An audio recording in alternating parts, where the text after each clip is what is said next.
Assalamualaikum warahmatullahi wabarakatuh. Perkenalkan, nama saya Anggi Widianingrum dari Prodi Pendidikan Bahasa dan Sastra Indonesia. Di sini saya akan menjelaskan sedikit tentang konsep dasar psikologi pendidikan. Definisi psikologi pendidikan. Menurut etimologi, asal-usul kata psikologi pendidikan dapat dijabarkan dalam dua kata, yakni psikologi dan pendidikan. Psikologi pertama secara etimologi adalah istilah hasil pengindonesiaan dari bahasa asing, yakni dari bahasa Inggris psikologi. Istilah psikologi itu sendiri berasal dari kata Yunani, phys, yang dapat diartikan sebagai roh, jiwa, atau daya hidup, dan logis yang dapat diartikan ilmu. Kedua secara terminologi, maka psikologi berarti ilmu jiwa atau ilmu yang mempelajari atau menyelidiki pernyataan-pernyataan. Menurut A. Sujanto. Definisi psikologi pendidikan juga merupakan ilmu yang dapat diterapkan dalam kehidupan sehari-hari, khususnya tentang bagaimana masyarakat kita mengelola belajar, hubungan guru dengan murid, dan lain sebagainya. Psikologi pendidikan jelas hadir dari pengembangan riset psikologi pada umumnya untuk kepentingan pendidikan. Dengan dasar ini dapat ditegaskan definisi dan pengertian psikologi pendidikan, yakni suatu cabang ilmu jiwa yang membahas tingkah laku anak pada proses pendidikan. Ruang lingkup psikologi pendidikan. Pada dasarnya, psikologi pendidikan merupakan sebuah disiplin ilmu yang khusus mempelajari, meneliti, dan membahas tentang tingkah laku manusia yang terdapat dalam pendidikan. Di antaranya tingkah laku belajar dari siswa, tingkah laku mengajar dari seorang guru, dan tingkah laku mengajar belajar yang terjadi akibat adanya interaksi antara guru dan siswa. Secara besar, pokok bahasan dari psikologi pendidikan terbagi menjadi 3 macam, yaitu pokok bahasan mengenai belajar, yang mana dalam pokok bahasan ini membahas tentang teori, prinsip, dan ciri dari perilaku belajar para siswa. 2. Pokok bahasan tentang proses belajar, dalam pembahasan membahas tentang tahapan pembuatan dan peristiwa yang terjadi dalam kegiatan belajar mengajar siswa. Dan 3. Pokok bahasan mengenai situasi belajar, yang mana di sini membahas tentang suasana dan keadaan lingkungan yang baik, bersifat fisik maupun non-fisik, yang pasti berhubungan dengan kegiatan belajar siswa.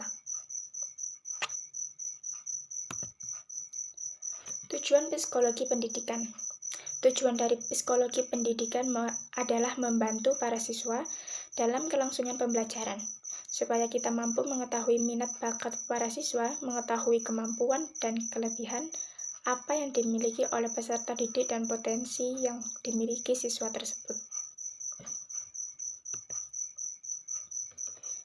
Psikologi pendidikan sangat penting perannya di sekolah karena mencangkup hal-hal yang sering terjadi di sekolah, contohnya seperti mengenali karakter siswa, bagaimana cara mengajarkan dan membimbing murid, ketika berada di sekolah dengan teori-teori yang terdapat di dalam psikologi pendidikan, yaitu teori behavioristik, humanisme, konstruktivisme, dan teori kognitif.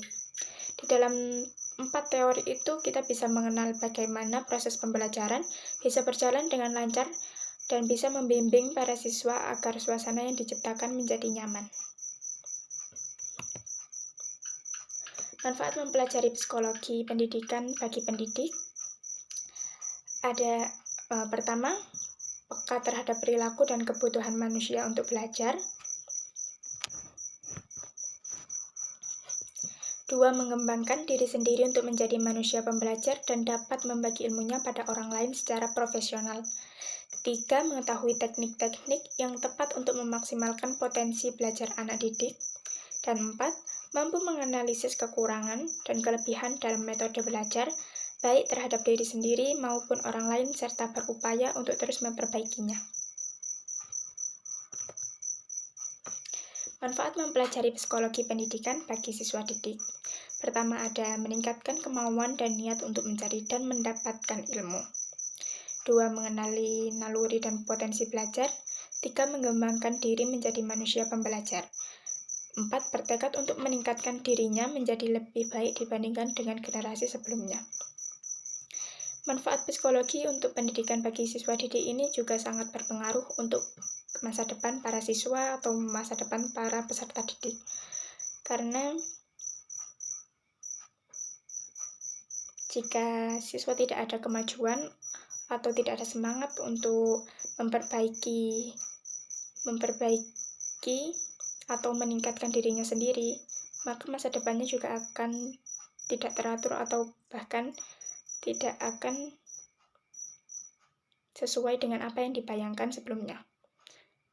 Ini juga termasuk penting dalam mencapai cita-cita yang diinginkan para peserta didik. Objek psikologi pendidikan.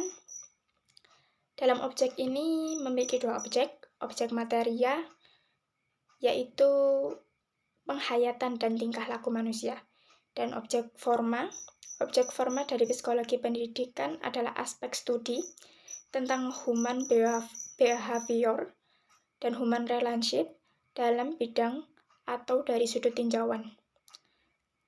Konkretnya adalah proses membimbing, mengajar, dan melatih anak dalam dunia pendidikan, menurut Tajab.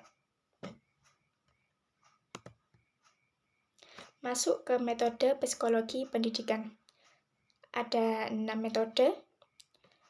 Metode observasi, eksperimen, dan tes. Metode kuesioner dan interview. Metode studi kasus. Metode sosiometri, dan metode statistik. Kita bahas metode observasi terlebih dahulu.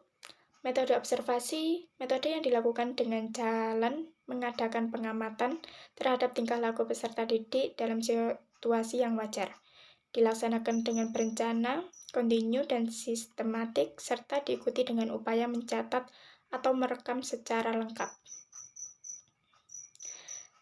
Dalam metode eksperimen dan tes, sengaja menciptakan situasi buatan dalam pendidik dan dalam situasi itu ditempatkan subjek penelitian tertentu. Sementara itu, metode dilakukan dengan memberikan tugas yang harus dilakukan oleh subjek, baik tugas tertulis maupun tugas lisan.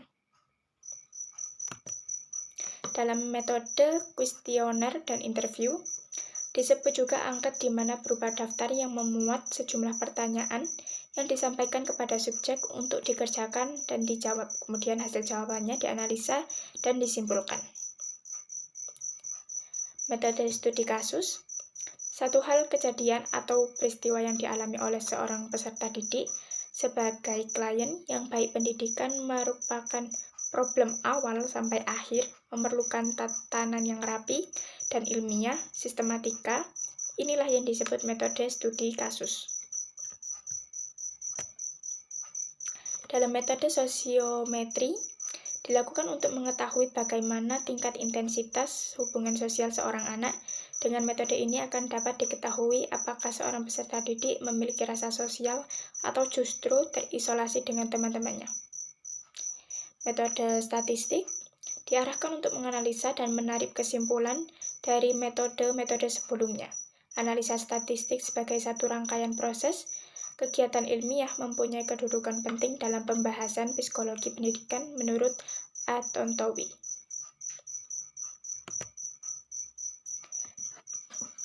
Masuk ke peranan psikologi perkembangan dalam pendidikan. Psikolog pendidikan sangatlah penting bagi kehidupan manusia karena merupakan proses edukatif yang digunakan sejak manusia lahir ke dunia sampai meninggal dunia. Pendidikan bertugas untuk memanusiakan manusia, sedangkan psikologi memahami bagaimana cara perkembangan manusia dan pola pikir manusia itu sendiri, sehingga memudahkan dalam proses pendidikan.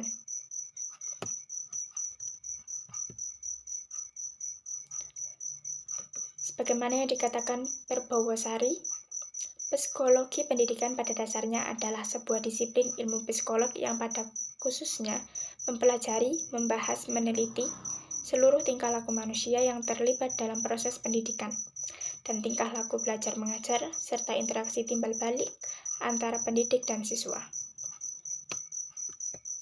Mereview materi ini dapat kita simpulkan, psikologi pendidikan merupakan suatu disiplin psikologi yang menyelidiki masalah, masalah psikologis yang terjadi di dalam pendidikan dalam bentuk konsep, teori, dan metode sehingga dapat digunakan untuk memecahkan masalah yang terjadi dalam proses belajar, proses mengajar, dan proses mengajar belajar. Psikologi pendidikan merupakan alat bantu yang penting dalam menyelenggarakan pendidikan untuk mencapai tujuan pendidikan yang sudah ditetapkan. Sekian dari saya. Terima kasih. Wassalamualaikum warahmatullahi wabarakatuh.